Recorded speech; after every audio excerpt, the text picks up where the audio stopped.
Bonsoir à tous, merci de nous être fidèles. Tout de suite le sommaire de votre journal.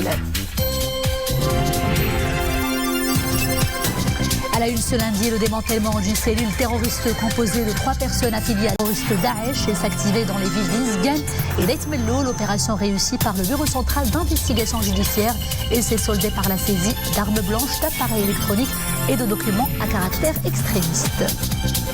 Covid-19, les chiffres des nouvelles contaminations grimpent jour après jour et avec eux nos inquiétudes, nos appréhensions, la souffrance des personnes malades et la peine des familles endeuillées. Le vaccin offre une lueur d'espoir. Ce sera notre sujet de débat aujourd'hui avec notre invité, professeur Azdine Ibrahimi, membre du comité scientifique et technique en charge du vaccin au Maroc. Et puis en fin de journal, immersion dans l'univers de l'artiste peintre Rizlan Akzenay, celle qui a su développer au fil des années un style artistique reconnaissable au premier coup d'œil, des formes géométriques et des couleurs qui transportent dans une dimension métaphysique où chacun peut laisser libre cours à l'expression de ses émotions. Bonsoir. Le processus de consultation élargie mené par la Commission spéciale pour le modèle de développement depuis décembre 2019 touche à sa fin. Annonce faite aujourd'hui par la Commission elle-même.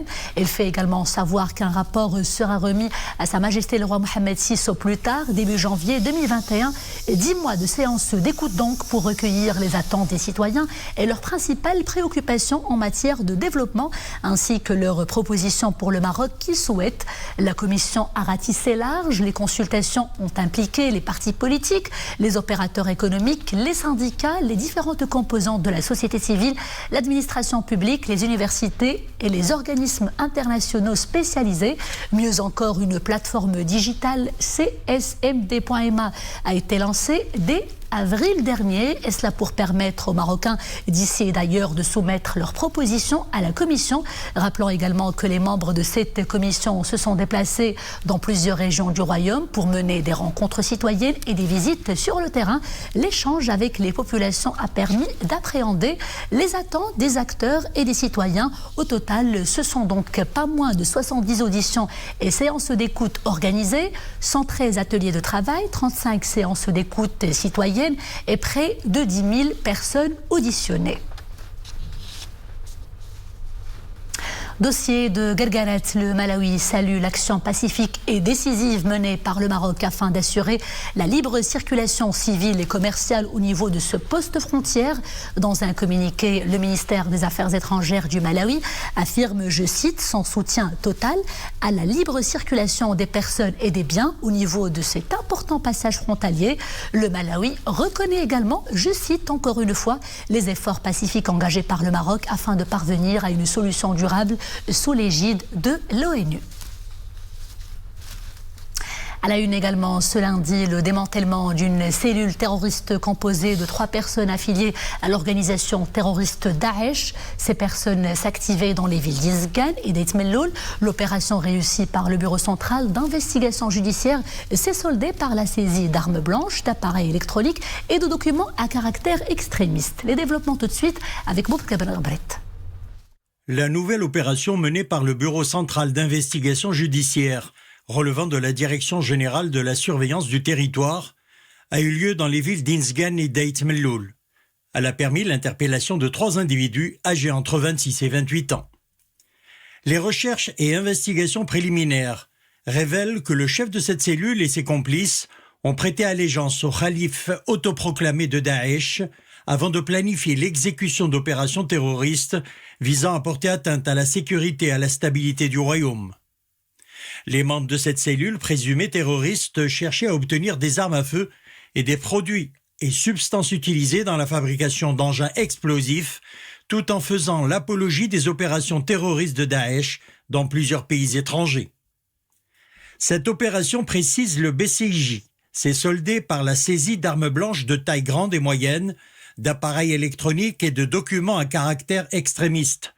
Le Bureau central d'investigation judiciaire précise que l'opération menée aujourd'hui intervient dans un contexte marqué par la recrudescence des menaces terroristes visant la sécurité du royaume et la persistance des individus imprégnés de l'idéologie extrémiste à servir les agendas destructeurs des différentes organisations terroristes. Les mises en cause ont été placées en garde à vue pour approfondir l'enquête sous la supervision du parquet compétent dans l'attente de les déférer devant la justice dès clôture de l'enquête.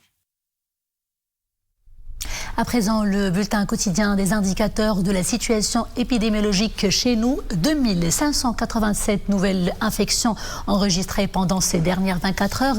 4701 guérisons et 80 décès. Le total des cas actifs est de 46 974, dont 1007 cas graves et critiques. 105 enregistrés pendant ces dernières 24 heures. 454 patients sont sous respiration artificielle, auxquels s'ajoutent malheureusement 99 qui sont intubés. Des chiffres galopants à méditer. En fait, s'il y a un grand enseignement à en tirer, c'est que le cercle des contaminations s'élargit et que le spectre de la mort assombrit encore et encore le bilan quotidien. Visiblement, même les personnes qui étaient dans le déni au début de cette crise sanitaire inédite sont désormais pleinement conscients du danger qui pèse sur nous tous, que l'on soit d'un âge avancé ou alors à la fleur de l'âge, des personnes qui aspirent également à des lendemains paisibles grâce à la future campagne nationale de vaccination massive. À Rabat, le reportage de Yassine Mourafek, Abdillah Al-Cheb et Marie Messi pour le commentaire. Partout dans le monde, le Covid-19 fait encore tous les jours des milliers de victimes. Un décompte macabre auquel nous nous sommes peut-être habitués, mais ce virus peut parfois nous prendre de court, toucher ou emporter une personne de notre entourage proche, l'ami, l'oncle, le cousin ou l'un des parents. Nous avons recueilli des témoignages à écouter avec attention, mais surtout avec une prise de conscience.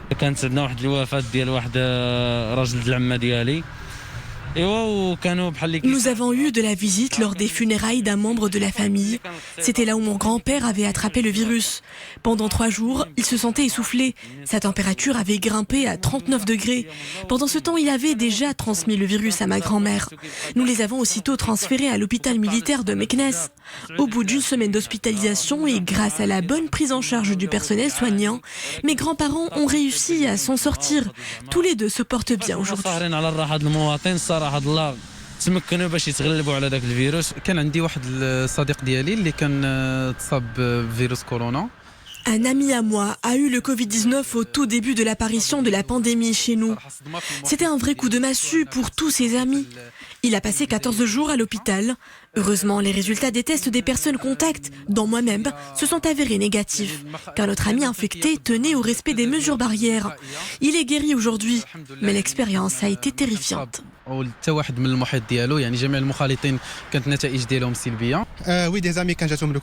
C'était en mai dernier, quand j'ai appris que des amis à moi sont atteints du coronavirus. Ils sont restés confinés pendant plusieurs jours et ont suivi le protocole de traitement en coordination avec leur médecin traitant. Ce dont ils avaient besoin, c'est d'abord le soutien moral. Il est important de ne pas les laisser sombrer dans leur solitude. Donc, vaut mieux les soutenir. Une amie proche a été diagnostiquée positive au coronavirus. C'était pour elle une double angoisse, celle de la maladie et la peur de contaminer sa famille. On avait tous le moral en berne. Il faut bien soutenir les gens, surtout moralement. Proches et amis des malades, ils nous ont raconté leur expérience amère avec le malin virus. Un virus dont l'étendue de contagion est plus vaste que nous l'imaginions. Près de 50 000 cas actifs rien que chez nous. Comment stopper ce compteur frénétique ? Seule une vaccination massive de la population serait à même de nous protéger efficacement. Jamais l'arrivée d'un vaccin n'a été aussi attendue. En tant que scientifique, j'ai entièrement confiance en la capacité du vaccin à endiguer la pandémie. Un deuxième confinement sera difficile pour nous tous. Le vaccin reste la seule option pour qu'on puisse, dans les mois à venir, retrouver une vie normale. Je pense que le vaccin est le seul moyen pour battre le virus. وأنا personnellement غادي ندير le vaccin. Nous n'avons pas d'autre solution. Il n'y a que le vaccin qui nous assurera une véritable immunité collective. Cela nous permettra de sauver des vies et à nos hôpitaux de se désengorger.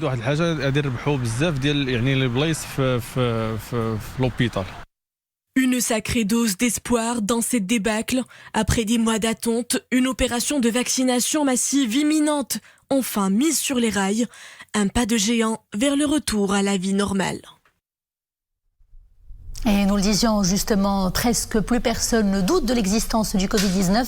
Beaucoup de personnes sont témoins d'au moins un cas dans leur propre entourage, familial, professionnel, ou alors parmi leur voisinage. La nécessité d'un vaccin s'impose comme une évidence alors. Et vous le savez, sur très haute instruction royale, le Maroc a très tôt pris des options pour s'assurer d'être parmi les premiers servis en doses de vaccin. Le choix a été porté entre autres sur le géant chinois Sinopharm. Des essais cliniques ont eu lieu en septembre et octobre dernier. Et pour en parler, nous avons avec nous professeur Azdine Ebrahimi. Professeur Azdine Ebrahimi, vous êtes le directeur du laboratoire de biotechnologie à la faculté de médecine et de pharmacie de Rabat et vous êtes également à la tête de l'ambitieux projet Genoma. Professeur Azdine Ebrahimi, bonsoir et merci d'avoir répondu à l'invitation. Merci beaucoup de m'avoir invité. C'est un plaisir de se retrouver. C'est un plaisir de vous avoir ici, professeur. Tout d'abord, quels sont les principaux résultats à retenir des tests précliniques et cliniques sur ce vaccin candidat du laboratoire chinois Sinopharm? Mais moi, je voudrais tout d'abord vous féliciter. Le reportage. Oh, le reportage, je suis très ému, vraiment très ému. Vraiment, la dimension humaine qui compte pour bousculer, secouer les consciences. Parce qu'on a jusqu'à présent toujours parlé de chiffres, de ratio, c'est-à-dire le pourcentage et tout ça.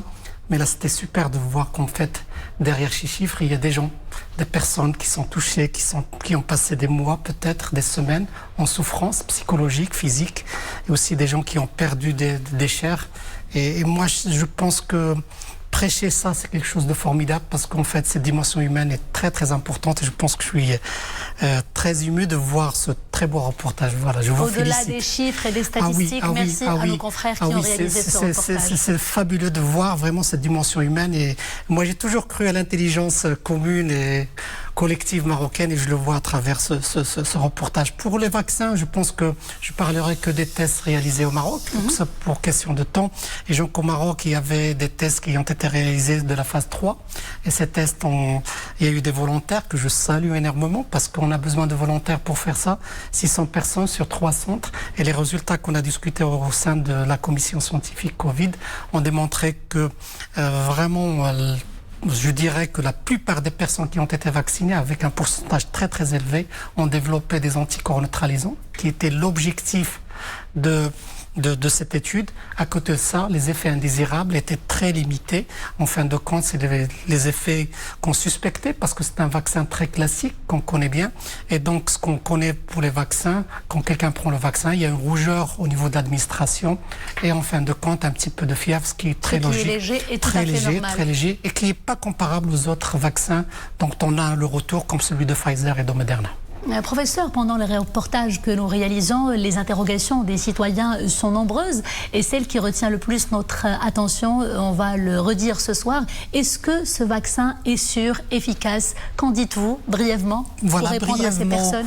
Le Maroc, on a une tradition, on a une administration qui a fait le travail d'autoriser des milliers de médicaments, des dizaines de vaccins et je suis confiant que cette direction de médicaments de pharmacie va le faire correctement. La base essentielle pour le grand public pour autoriser un médicament, un vaccin, c'est en fin de compte l'innocuité, c'est-à-dire pas de toxicité, l'efficacité et le troisième point, la qualité de production et tout ça. Et ces points seront regardés de façon souveraine. C'est l'administration marocaine, l'État marocain qui donnera, que ce soit pour le géant Sinopharm, que ce soit pour AstraZeneca qui vient, d'ailleurs avant de rentrer au plateau, plus ou moins donner les premiers résultats qui sont très intéressants, avec l'efficacité qui sont les premiers résultats pour la phase 3. Et je pense que toute cette procédure va être, ce process va se faire correctement. Et comme dire en anglais, we are not cutting corners. On ne va pas couper pour faire passer quelque chose. Et je pense que je suis sûr que ça sera un vaccin avec une très grande efficacité, avec l'innocuité. Avec cette bonne nouvelle d'AstraZeneca aussi, il y a comme une lueur d'espoir qui s'offre à nous tous. Il y a aussi plusieurs questions, notamment la suivante. Qu'en est-il des personnes qui viennent de subir le vaccin anti-grippe saisonnière ? Peuvent-elles vraiment faire le vaccin anti-Covid juste après? Est-ce possible? Voilà, donc je rappelle que pour WHO, c'est-à-dire l'Organisation mondiale de la santé, dès le mois d'avril, il avait décidé que tous les traitements qu'avaient les gens, tous les vaccins qu'ils faisaient, devait être plus ou moins administré. Et donc moi aussi je pense que faire le vaccin c'est quelque chose d'essentiel de la grippe, anti-grippe, c'est quelque chose de très très important. L'autre chose, les gens ne comprennent pas, mais nous sommes toujours en présence de co-infections dans notre corps. Il n'y a pas qu'une seule bactérie qui nous affecte, mais il y a toujours plusieurs bactéries, plusieurs virus. Et donc il n'y a aucun problème, il faut prendre le vaccin. En plus de ça, ce ne sera pas la même période parce qu'il nous reste quelques semaines avant d'avoir celui anti-Covid. À côté de ça, il y a une étude très très claire qui démontre que en s'attaquant à la grippe, on augmente l'immunité contre cet agent pathogène, mais aussi on augmente l'immunité générale, ce qui permet en fin de compte aussi de combattre le Covid. Donc très clairement, je prends moi-même le vaccin antigrippal et si je suis éligible. Pas de risque et une intervalle assez intéressante. Professeur, autre question, pour se faire vacciner, doit-on au préalable subir un test PCR pour savoir si l'on porte le Covid ou on peut y aller sans problème, sans se faire tester? Une question très importante, très intelligente. Je rappelle, de point de vue, pour avoir une immunité, on a deux façons de l'avoir. Une immunité naturelle provient du compte le fait d'être infecté par le virus. On développe une immunité, mais le problème avec ça, on a pas mal de symptômes, on a pas mal de pathologies, la pathologie Covid, alors qu'il y a une autre façon de le faire, c'est d'avoir une immunité acquise, et cette immunité acquise se fait à travers les vaccins, et là les effets indésirables sont moindres. Donc pour les gens qui ont déjà attrapé le Covid, donc ils ont déjà les anticorps, et quand ils vont avoir le vaccin, il n'y aura pas de problème, parce qu'on aura les anticorps qui vont pour les celles affecter. Qui ne développent pas d'anticorps?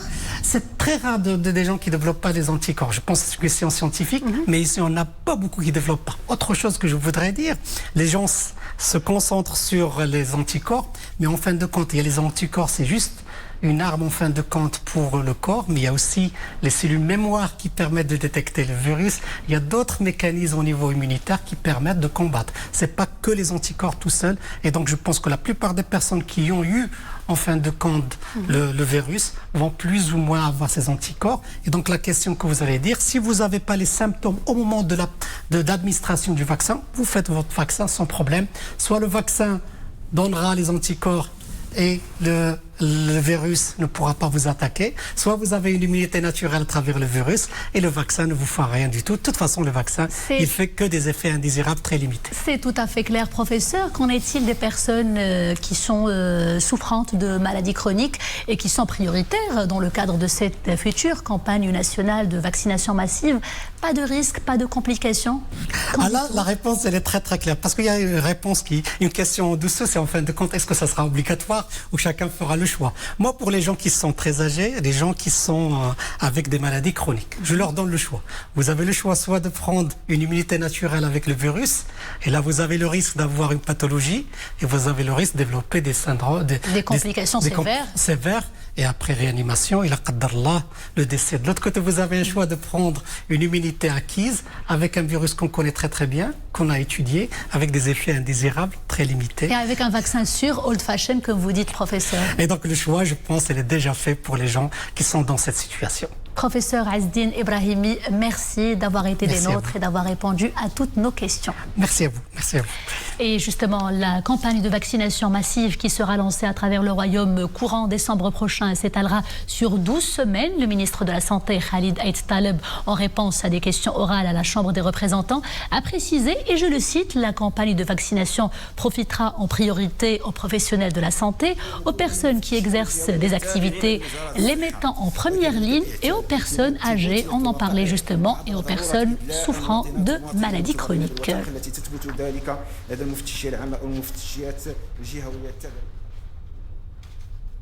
Et au plan mondial, des campagnes de vaccination sont déjà programmées dans plusieurs pays. Le cas par exemple de l'Argentine.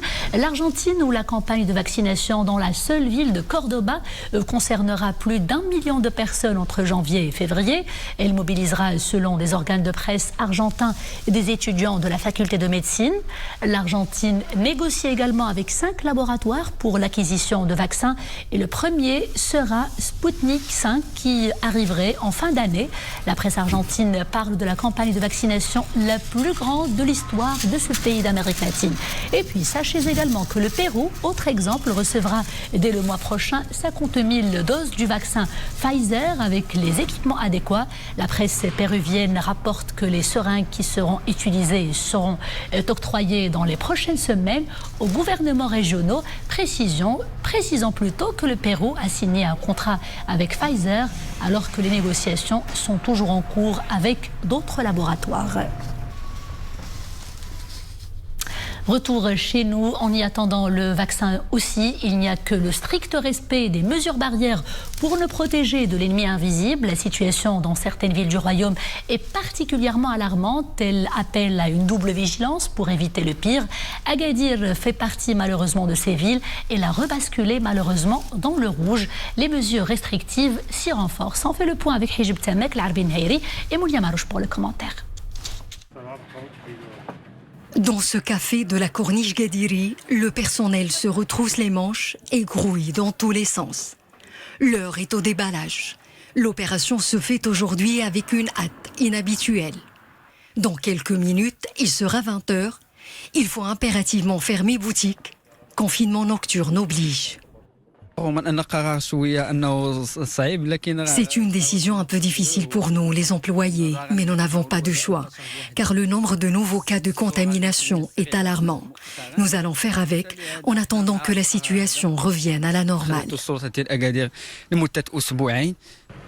En attendant justement le retour à la normale, les autorités veillent au grain. Un peu partout dans la ville, elles contrôlent les personnes qui circulent, surtout le soir. Quand vous savez, la situation sanitaire est très inquiétante dans la préfecture d'Agadir et d'Outanen. Pour limiter la propagation du coronavirus, nous avons décidé de fermer les plages, les marchés de proximité et Souq al-Had à partir de 15h. Il est également décidé d'interdire toute forme de déplacement nocturne entre 21h et 6h du matin.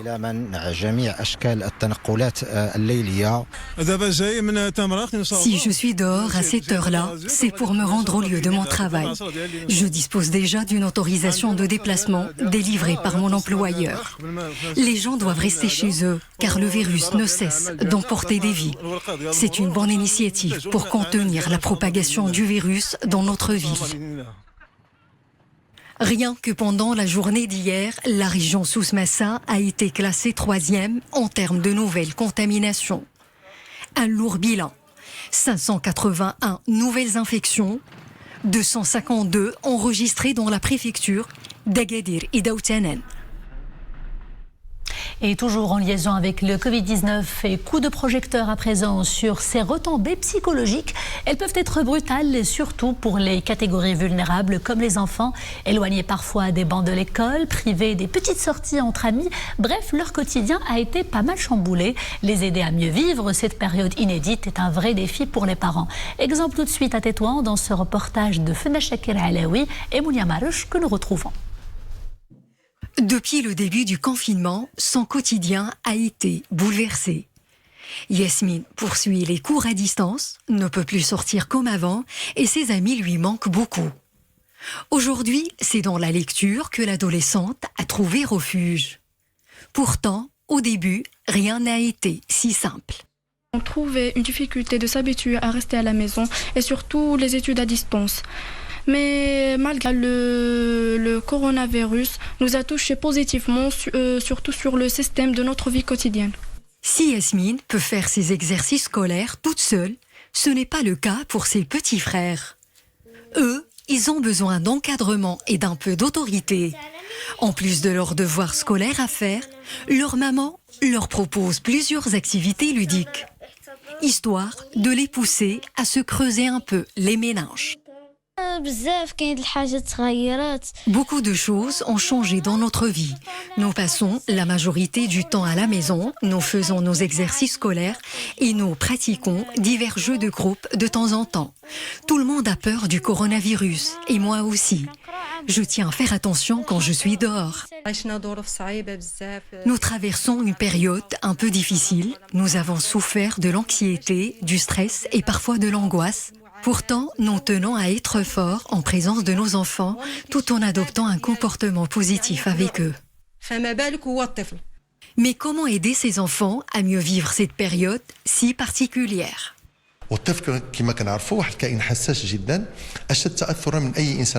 Les enfants sont très sensibles à ce qui se passe dans leur entourage. Les parents doivent établir un dialogue permanent pour mieux les accompagner durant cette période exceptionnelle.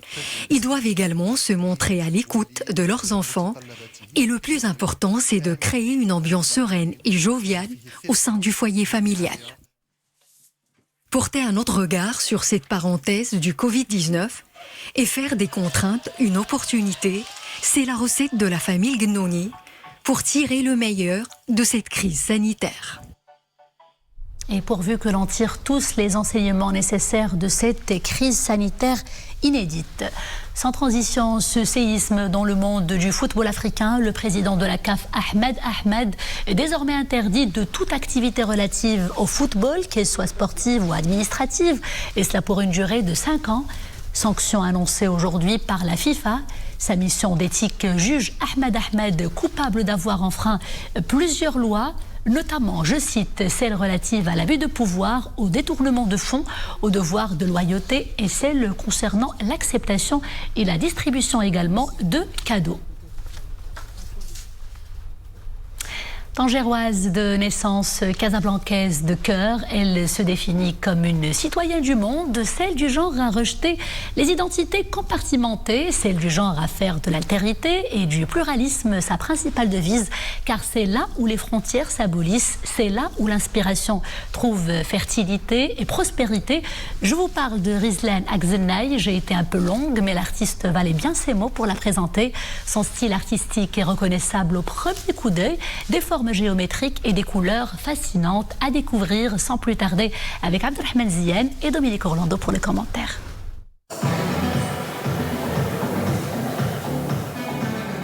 Hypnotique, hypnotisant le travail de l'artiste Rizlan Akzenay. Non pas comme pourrait l'être un médicament analogue au sédatif ou au somnifère, ce serait même plutôt l'inverse, quelque chose de captivant et de stimulant émerge de toutes ces toiles, quelque chose qui donnerait surtout envie de prendre la vie du meilleur côté qui soit.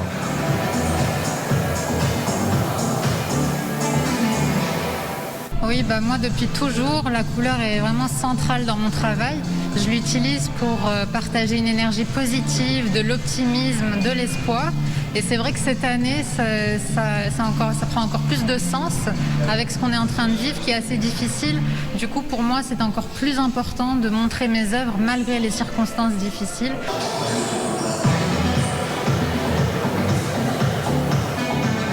On y constate une réelle prédisposition esthétique pour toutes ces formes géométriques qu'elle décline à l'infini, des losanges, des carrés ou des cercles qui viennent conforter et cet effet hypnotique de base et cette impression d'assister presque à un tour de magie où l'illusion optique serait son autre loi de gravité. Tout à fait, on est dans le Hop Art et en même temps on est dans ce langage géométrique qui n'est pas sans rappeler les fondamentaux de l'art islamique et qui a aussi cette particularité d'être appréhensible par le plus grand nombre. Ce sont des formes compréhensibles, appréhensibles, où il y a un effet visuel immédiat et elle joue justement de ces perceptions rétiniennes et de ces impressions.